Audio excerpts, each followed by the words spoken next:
korupsi itu praktek yang dibenarkan oleh agama kan? Tidak. Kenapa agama menolak praktek koruptif? Mengingkari kemanusiaan. Karena mengingkari yang inti dari beragama.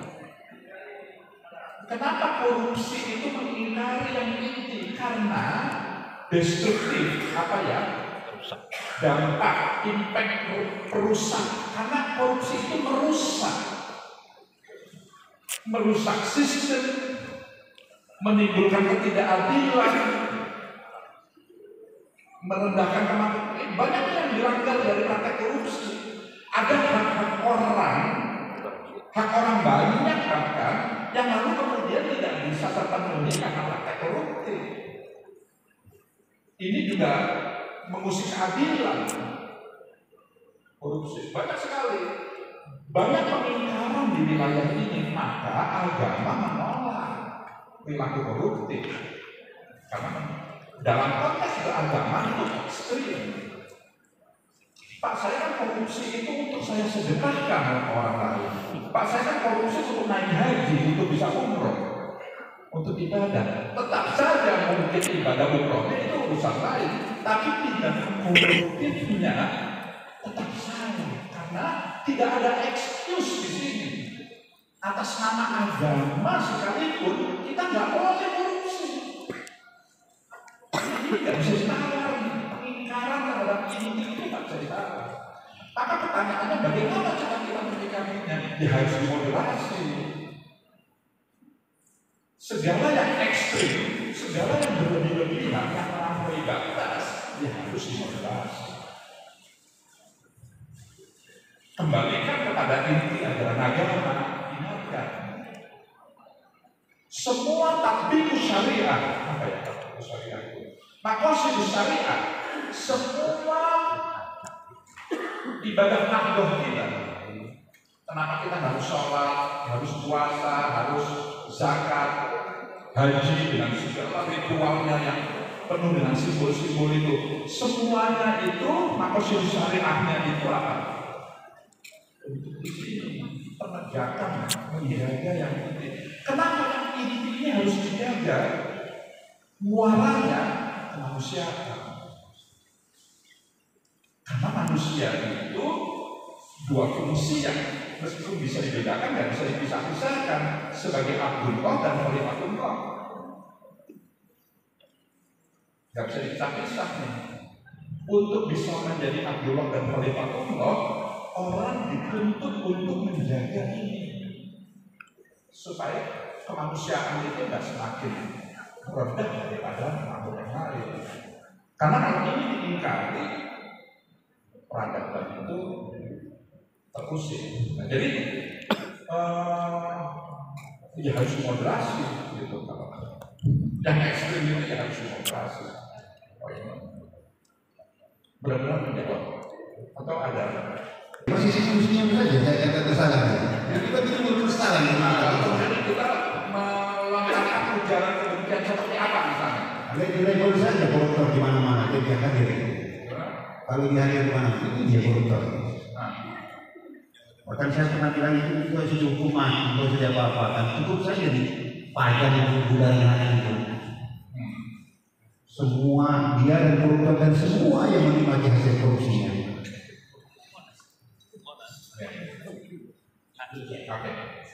Oh, ini menarik ya. Kan maksiat.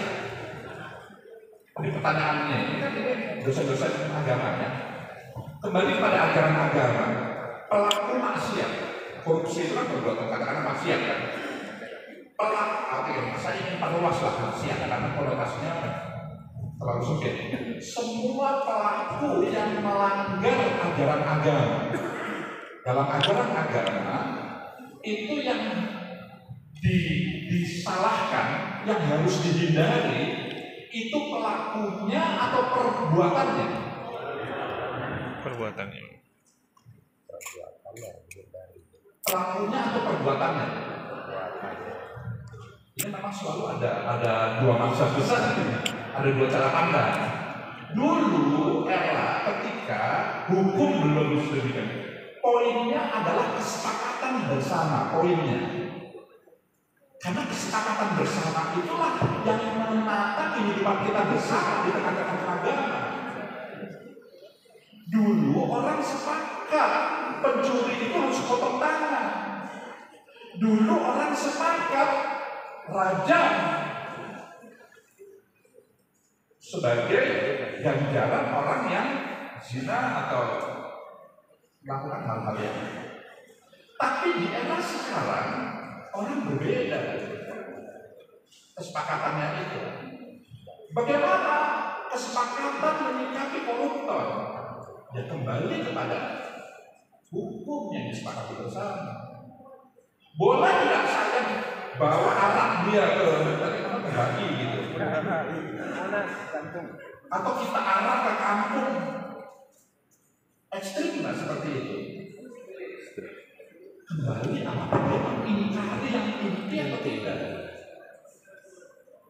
Kalau bentuk kekerasan misalnya, kekerasan, tapi kekerasan itu sebagai tadi itu untuk menghilangkan kejahatan akan tapi itu menjadi kesepakatan. Orang di penjara itu kan hak asasinya kan dikurangi. Orang itu kan pada dasarnya bebas, tapi karena dia melakukan kesalahan, dia dibatasi haknya di penjara, tidak boleh keluar, tidak boleh dibatasi haknya.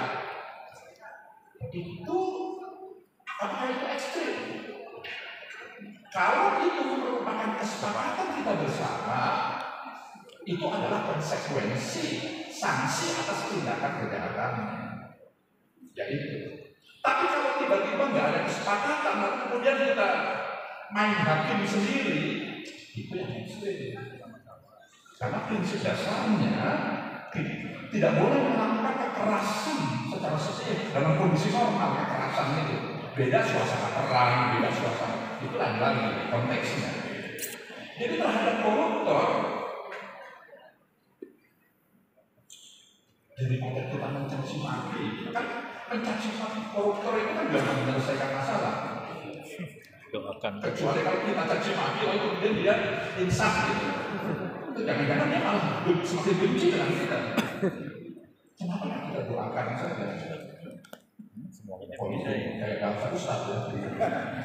Tapi agama itu memanusiakan manusia. Agama itu tidak ada dendam.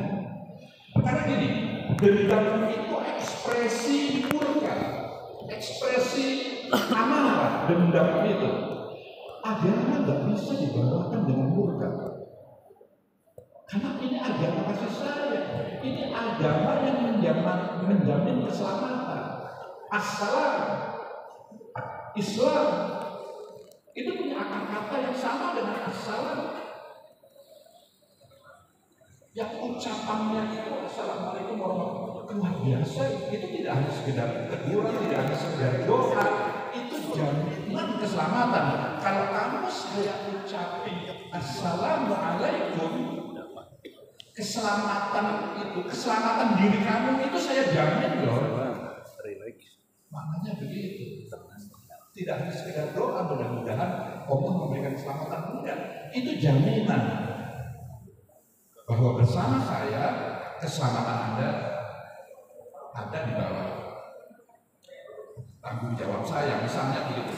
Jadi ini agama itu begitu, watak agama itu bukan ekspresi murka. Oke.